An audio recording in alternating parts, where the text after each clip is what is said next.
चलिए हम इस प्रश्न को देखते हैं।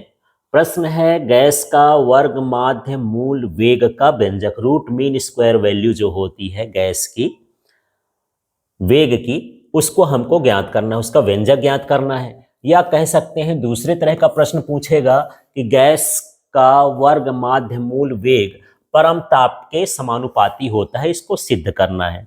तो दोनों सेम ही क्वेश्चन है। इसमें हम सबसे पहले वर्ग माध्य मूल वेग का व्यंजक निकालेंगे। उस व्यंजक के आधार पर हम बताएंगे कि जो गैस का वर्ग माध्य मूल वेग होता है वह परम ताप के क्या होता है, समानुपाती होता है।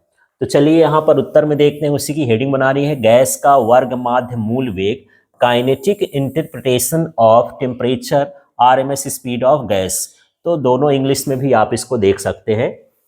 अब यहाँ पर सबसे पहले मैं बोला कि गैस से संबंधित जो भी हम यहाँ पर चीज़ें पढ़ रहे हैं ये सब, तो उसके लिए दाब का होना जरूरी है। यदि आप एक फार्मूला दाब का याद किए हैं तो बड़े आराम से सारा कुछ निकाल सकते हैं। और वो फार्मूला है ये अणुगति सिद्धांत से जो गैस का दाब होता है P इक्वल टू 1/3 NmV बार का स्क्वायर, और ये V है। तो आप यहाँ पर देख सकते हैं N का मतलब मोलों की संख्या, M का मतलब अणुओं का द्रव्यमान है गैस के, V बार का स्क्वायर का मतलब वहाँ पर औसत वेग है गैस का, और यहाँ पर कैपिटल V का मतलब आयतन है। अब यहाँ से मुझे V बार निकालना है। तो जब V बार निकालना है तो कैसा सूत्र बनेगा देखना। ये कुछ स्टेप मैं यहाँ पर नहीं लिखा हूँ। यदि हम इसको 3 को और V को इधर पक्षांतर करेंगे तो क्या हो जाएगा, 3PV। देख लीजिए 3 भी चला गया, P भी चला गया, और इसमें मुझे V स्क्वायर भर बचाना है, V बार का स्क्वायर। तो नीचे क्या आ जाएगा, NM, और यहाँ पर बचा V बार का स्क्वायर। देखो इस स्टेप को, और इसको देखने के बाद आप इसको समझो कि यदि मुझे V बार का स्क्वायर हटाना है, इसका स्क्वायर, तो क्या करेंगे, यहाँ से स्क्वायर हटा के V बार इक्वल टू क्या हो जाएगा, 3PV अपॉन में क्या हो जाएगा, NM। तो इस तरह से यहाँ पर देखो V बार इक्वल टू हो जाएगा 3PV अपॉन क्या हो गया, NM। अब आगे के स्टेप में हम यहाँ पर निकालेंगे, तो आगे के स्टेप को भी देख लेते हैं।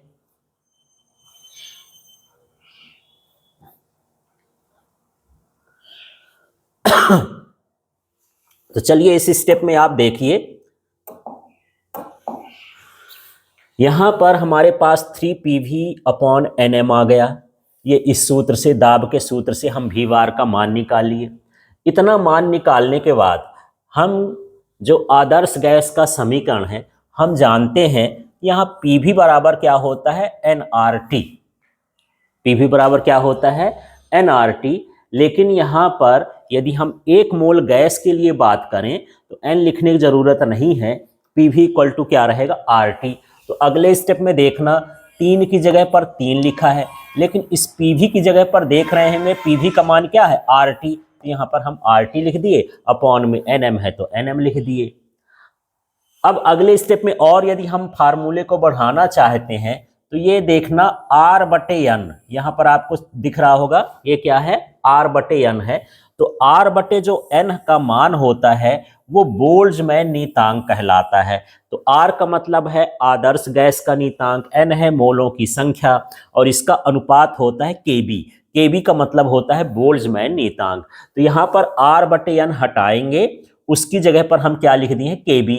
तो देख लीजिए 3 की जगह 3 आ गया, R/N की जगह क्या हो गया, KB, और T की जगह T आ गया, और यहाँ पर अपॉन में क्या आ गया, M आ गया। तो इस तरह से ये सूत्र बन गया।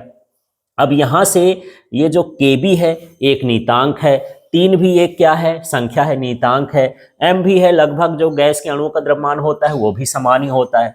तो जो V बार का संबंध है वो किससे है, T से, √T से। तो हम लिख दिए V बार समानुपाती होता है √T के। तो यहाँ पर गैस का वर्ग माध्य मूल वेग, इसको हम जो V बार पढ़ते हैं उसका नाम होता है वर्ग माध्य मूल वेग, क्या होता है, परम ताप के समानुपाती होता है। तो यहाँ पर ये परम ताप के समानुपाती हो गया। इससे एक अंदाजा हम और लगा सकते हैं, यदि V बार है और ये हम लिख सकते हैं 1/m √, इस तरह से। यदि M का हम बात करें तो इस तरह से भी लिख सकते हैं। तो यहाँ पर जो वर्ग माध्य मूल वेग होता है वो अणुओं के, गैस के अणुओं के द्रव्यमान के होता है व्युत्क्रमानुपाती। इसका मतलब यदि है ये है कि जो भारी अणु होंगे उनका वेग कैसा होगा, कम होगा, और जिनका द्रव्यमान या द्रव्यमान कम होगा उनका जो औसत वेग होगा वो क्या होगा, अधिक होगा। इस तरह से हम ये भी निकाल